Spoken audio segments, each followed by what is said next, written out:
I feel really passionately about this. Because it's true.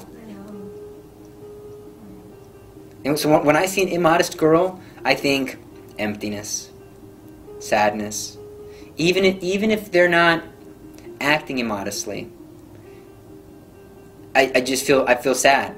I know that there's a hole in their heart because they don't know how much they're worth. So I hope that when women watch this video and they hear us talking about immodesty and modesty, that I hope that they realize it's not an attack on them because of something that's wrong with them. It's more like a wake-up call saying, hello, you're worth so much. Stop acting like you're not worth anything. You're more valuable than the entire created universe. If it was between you and the created universe, God would choose you. There's no price tag you can put on one human soul. Why are you dressing like this? Why are you acting like this? You know, just whatever she wears, that's reflecting on who she is and what she believes and what she holds herself accountable and what standard she lives by. Modesty definitely leads to a pure life and chaste life, which is ultimately holiness. Yes, men must go by the same standards of modesty that women do. And just the same way that purity is a struggle for men, modesty is like the female equivalent. And just as it's wrong for a man to physically overpower a woman, it's wrong for a woman to sexually overpower a man. And so there are issues that are different for each sex, and we need to keep that into consideration. Adam had what? His difficulty was in saying no and resisting the temptation that Eve was offering, and Eve was the one who's offering. So women are having this difficulty with offering these forbidden passions that are only reserved for the sacrament of matrimony. Just the simple fact of putting on modest clothes can really change someone's spiritual life. The most tempting time when modesty plays a role is during Mass, because that's like the most powerful Catholic service, because Christ is present, completely present in the Eucharist. And I don't want to have any struggles. I want to sing all the songs with everything I have and focus on the Eucharist. Sometimes, like when there's people dressed immodestly in front of me, I just can't. It's kind of hard to take your eyes off them. And instead of focusing on Jesus and the Eucharist, you focus on them. And then there it becomes lustful thoughts, and then that can lead to other things. Every Mass on Sunday, I'm much more in tune now to women who are dressed immodestly, and my eyes will, and I'm a woman, my eyes go right to those women who are dressed immodestly, and I just think, if they only knew the distraction they were causing men near them or around them, when men are trying to focus on Mass, focus on the Eucharist, focus on why they are there, to worship God. By the end of the Mass, you have no idea what just went on. Yeah. And then that can also lead to a sacrilegious communion as well. We have clothes for people who are so secular when they come into a church, they don't realize that they are in sacred space. Like Americans, they like to try to go into St. Peter's in Rome, not properly dressed. And they are informed, you cannot come in. You are not properly dressed. And I've heard that they have paper skirts that are sold that the females can put on. Well, we have wraparound skirts that we give to people who come in who aren't properly dressed for church. And we have shirts also that we give to the men who don't have proper shirts on.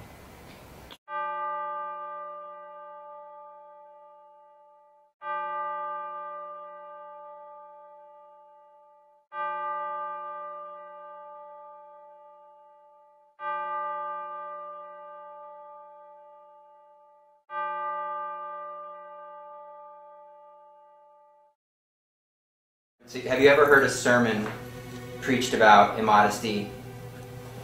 Other than from you, no. No. No, I haven't. I think ever since I was a baby, I've always been Catholic all my life, and I've always been a pretty practicing Catholic, going to Mass almost every week that I can remember. No, never heard of one, especially not during a homily. No, I cannot say I've ever heard a sermon on modesty or purity in a normal Sunday Mass, weekday Mass. Where you've never heard the truth or an explanation of why even to be modest? I have never heard an explanation of why to be modest, no. And I think it is critically needed right now. Well, I think one thing that it would help is for them to realize that the majority of their parishioners, they want improvement. I talked a while ago about the clothing that we have. I didn't make those wraparound skirts. Women of our parish, they made them. They said, we've got to do something. We've got to do something. And they're the ones who came with the idea to me. And of course, I was very, very pleased. And also, they made the sign that we have there at the entrance of our church about what is proper dress and what is improper dress. So there is a large number of valuable parishioners who want a change for the better. I stopped having evening weddings here shortly after I became pastor because of the way the females dress at evening weddings. They dress very provocatively and outrageously compared to weddings that are earlier in the day. Because they represent the church, and nuns represent the church, deacons represent the church. So a lot of times when people have a conception or thought about the church, they think of the closest person they know to the church. So if a priest is teaching subjective morality where you can, times change, people change, styles change, well, God doesn't change, I've always been conscious of something that Pius XII lamented starting in the 1950s. He was lamenting the loss of the sense of sin. So like we said a while ago, if modesty is sort of the guard of chastity, if people have lost any sense of sin as regards sexual sin, well then modesty, of course, is going to be of no worth. It has to infiltrate from the top down, and the kids are not getting it, and so many of them are lost. 7th grade, I already can tell that it's a problem because people, like some of my friends even, they do dress immodest, but I think they haven't heard the straightforward truth, and so they don't know what they're doing. I can't tell you the number of people I've spoken to recently whose children have graduated from Catholic schools, Catholic high schools, who were very involved in sexual activity during their days at the Catholic schools. Drugs, taking drugs while they were at the schools, drinking alcohol. Many of them now are in treatment for drugs, alcohol. I can imagine how many are sexually promiscuous today because they did not get it from the authority, from those who were responsible for their souls, for guiding them. And it is falling upon them. It's falling on their shoulders. Falling on their shoulders, and they have the responsibility. These children are entrusted to their care, and they have the responsibility, as difficult as it may be. I think they fear a loss of funding, they fear a loss of support, financial support. I think they think they're going to get a lot of flack, which they will, they might, but what matters is the protection of the souls of these young people that are entrusted to their care.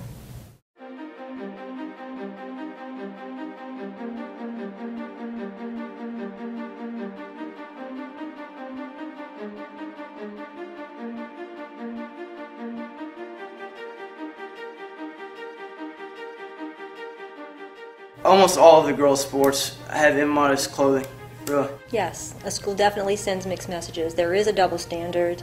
It needs to be across the board. It needs to be across the board. Sports, no sports, daily uniform, mass day uniform, it all needs to be modest.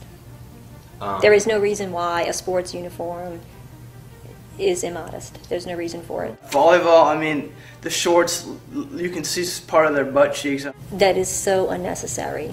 It is so unnecessary. You can play sports, you can play volleyball with basketball type shorts. You don't need A few inches of spandex, really. There's no, I mean, with football, you have all the pads on and you're still, running in basketball, baggy clothes, and you're still playing a sport, so it's unnecessary. For instance, if a guy went to watch a volleyball game, I guarantee you almost every guy would not go to see girls play volleyball, but instead just stare at them lustfully.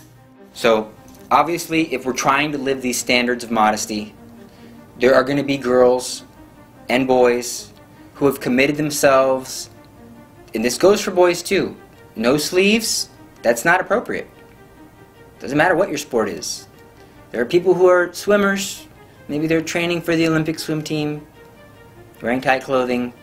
That's going to be a problem. And here's where you have options.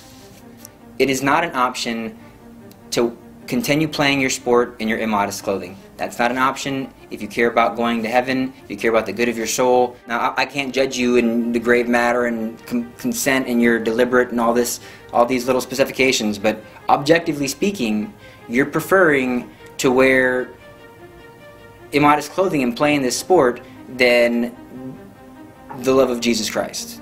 What's separating you in Christ?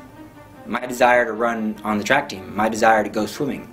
That's not loving God above all else. Now, we fall into sin sometimes, yes, but we can't say, oh, I'm just going to continue to do this and it's going to be okay for me. Your options are to complain, try to get the entire school to change, then finally, be a witness. Wear modest clothes. Say, Coach, I'll keep playing if I can wear this, if I can wear longer shorts, if I can wear a shirt with sleeves on it, if I can wear my t-shirt and my shorts to the pool and I can still swim. How great of a witness would that be if you played like that and won?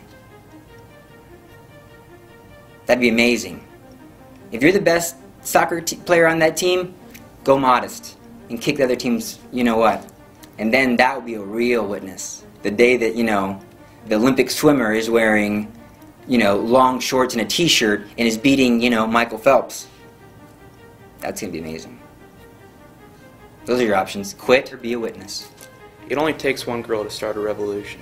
We're not going to wear those tight little spandex shorts. We don't need that. It's not necessary. I think it would be an incredible witness for other schools. It would be an incredible witness for those boys and girls attending those schools. It would show them that the administrators, the parents, are supporting them. It has. Where are the kids going to get this? The last thing you want is people persecuting you. But if you have a lot of love and a lot of passion, and you really know what Christianity is about, you'll say, here's the truth. You don't like it? Your problem's not with me, your problem's with God.